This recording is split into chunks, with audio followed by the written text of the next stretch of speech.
नमस्कार दोस्तों, आपका स्वागत है हमारी इस वीडियो में। आज हम सुनने वाले हैं भगवान गणेश जी की कथा। दोस्तों, इस पावन दिवस पर गणेश जी की कथा सुनने से पुण्य की प्राप्ति होती है तथा मनोवांछित फल की भी प्राप्ति होती है। अतः आप इस कथा को पूरा अवश्य सुने और पुण्य की प्राप्ति करें। दोस्तों, आज हम सुनने वाले हैं गणेश जी की दो कथाएं। एक कथा चंद्रमा में कलाएं क्यों होती है की कथा है तथा दूसरी कथा गणेश जी व बुढ़िया माई की प्रचलित कथा है। तो सुनते हैं गणेश जी महाराज की कथा। एक बार की बात है, गणेश जी संसार भ्रमण पर निकले हुए थे। वे अपने वाहन मुश्क पर सवार होकर जब पृथ्वी का चक्कर लगाते हैं तो चंद्रदेव का भी मिलना हुआ। उस समय चंद्रदेव के मन में अपने रूप, सौंदर्य, गुण व शीतलता का अहंकार करने लगे थे। गणेश जी का उद्देश्य उन्हें सही मार्ग पर लाने का था। अतः वे चंद्रदेव के पास पहुंचे। चंद्रदेव ने प्रथम उन पर कोई ध्यान नहीं दिया।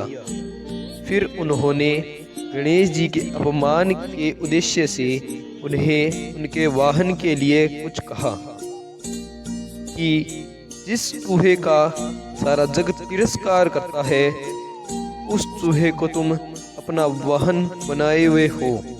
जो मनुष्यों की वस्तुएं काटता है, उसकी समस्या को बढ़ाता है। सर्प जिसे अपना आहार बनाते हैं, फिर भी तुम इसे अपना वाहन बनाए हुए हो। फिर चंद्रदेव ने कहा, तुम्हारा सिर व मुख हाथी का है, जो कि उत्पात मचाने का कार्य करता है। वन में अन्य पशुओं की भांति नहीं रहता। वह अपने विशाल रूप से लोगों के मन में भय भी बनाता रहता है और युद्ध में हिंसा का कारण भी बनता है। यह पशुओं का मुख तुम लिए हुए हो। फिर उनके बड़े कान के बारे में बुराई करते हैं। फिर वे उनके बड़े पेट को देखकर कहते हैं कि यह पेट इतने मनुष्यों का भोजन अकेला कर जाता है। इन सारी अव्यवस्थाओं के कारण तुम कितने भद्दे दिखते हो। गणेश जी कुछ समय तक शांत रहे। फिर उन्होंने कहा कि तुम मेरे और मेरे पद व वाहन का अपमान इसलिए कर रहे हो कि तुम सौंदर्य तथा रूप का अहंकार किए हुए हो। तुम्हारा वाहन हिरण है, जो कि सुंदर होता है। तुम्हें अपने पद तथा सौंदर्य का अहंकार हो गया है। तो गणेश जी ने उन्हें श्राप देते हुए कहा कि तुम्हारा यह रूप नष्ट हो जाएगा, तुम कुरूप हो जाओगे तथा जग में उपहास का पात्र भी बनोगे। इतना कहते ही चंद्रदेव की कांति नष्ट होने लगी, वे कुरूप होने लगे। तब चंद्रदेव को अपनी गलती का आभास हुआ। उन्होंने गणेश जी से क्षमा मांगी तथा कहा कि वे इसका उपाय बताएं, क्योंकि अगर वे संसार में उदित नहीं होंगे तो व्रत इत्यादि तथा संसार में सौम्यता नष्ट हो जाएगी। इसका उपाय बताएं। तो इसका उपाय गणेश जी ने यह देते हुए कहा कि तुम्हारा आकार 1 माह में 15 दिन घटेगा, फिर 15 दिन तुम्हारा आकार बढ़ेगा। इस कारण संसार में संतुलन भी रहेगा और कोई हानि नहीं होगी। यह चंद्रकला के नाम से जानी जाएगी, जो कि चंद्रमा के आकार के बढ़ने तथा घटने का कारण होती है। अतः आपने यह कथा सुनी, जो कि चंद्रमा में कलाएं बढ़ने और घटने की थी। अब आप यह भी कथा सुने, जो कि बुढ़िया माई व गणेश जी की कथा है। एक बार की बात है, एक गांव में एक अंधी बुढ़िया माई रहती थी। वह गणेश जी की आराधना करती थी।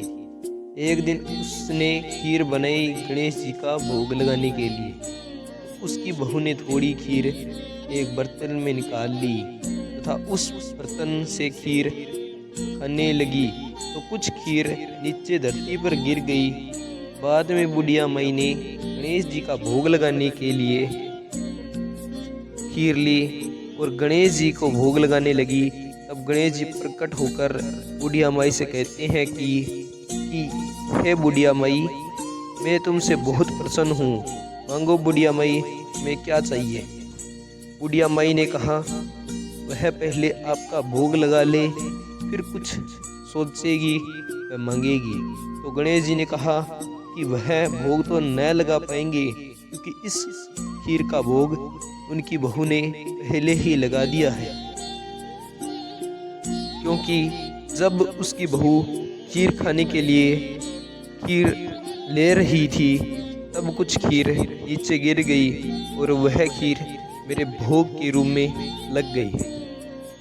अब बुढ़िया माई सोचने लगी कि ये भोग तो नहीं लग पाएगा, लेकिन मैं क्या मांगूं। तो बुढ़िया माई ने कहा, मैं कल आपको सोचकर कुछ बताऊंगी। गणेश जी ने कहा, तू जो चाहे मांग लेना। बुढ़िया बोली, मुझे मांगना नहीं आता, कैसे और क्या मांगूं। तब गणेश जी ने कहा, अपने बेटे से पूछ लेना, अपनी बहू से पूछ लेना। बुढ़िया ने बेटे से पूछा कि गणेश जी ने कहा है कि मैं क्या मांगूं। तो पुत्र ने कहा, माँ तू धन मांग ले। फिर बुढ़िया माई ने बहू से कहा कि गणेश जी ने मुझे कहा है कि हे बुढ़िया माई, तू कुछ मांग ले। तो बहू ने कहा कि माँ आप नाती और पोता मांग लीजिए। तब बुढ़िया माई ने सोचा, ये सब अपने मतलब की कह रहे हैं, पड़ोसन से पूछती हूँ। तो उन्होंने कहा, बुढ़िया माई तू थोड़े दिन के लिए ही है, तू क्यों धन मांगे, क्यों नाती पोता मांगे। तू अपने आंखों की रोशनी मांग ले, जिससे तेरी जिंदगी आराम से कट जाए। इस पर बुढ़िया बोली, तू सही कह रही है। उसने चतुराई दिखाई।